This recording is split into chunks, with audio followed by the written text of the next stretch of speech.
पहला तो vote bank बोलकर कोई चीज़ होता नहीं है, लेकिन वोट के समय कुछ कारोबारी सामने आते हैं जो इसको रुपया बनाने का एक नक्शा बनाते हैं।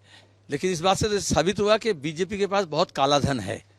और दूसरी बात यह है, तृणमूल हो या बीजेपी हो, जो चुनाव से पहले पैसा लेकर के वोट का खरीद फरोख्त करते हैं।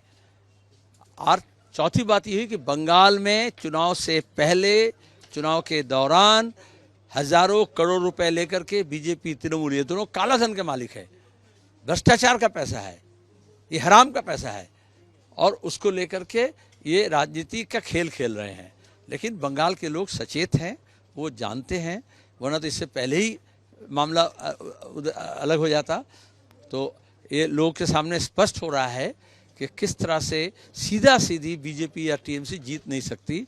इसलिए ये घिनौनी और ये चलता रहेगा। आप संदेशखाली के समय भी देखे थे कि असल मुद्दा से हट करके और ये तमाम फर्जी मुद्दे को ले आया जाता है। लेकिन पहला सवाल ये है कि इलेक्शन कमीशन को तो अगर इसमें कोई सच्चाई है तो जो बोलते हैं कि भ्रष्टाचार घूस नहीं चलेगा, पोस्टर लगाते हैं, तो वो कम से कम अभी कोई कार्रवाई तो करे। कि वो तो चुनाव के इश्तेहार 2 दिन पहले निकाले थे, लेकिन वो रास नहीं आया, इसलिए अभी फिर सप्लीमेंट्री निकाले हैं। हम सप्लीमेंट्री वोटर लिस्ट निकालने बोल रहे थे, वो वोटर को वोट काट के और लुभावना वादा कर रहे हैं। लेकिन बंगला में बोलते हैं, इससे जो चीड़ा होता है ना वो भीगेगा नहीं।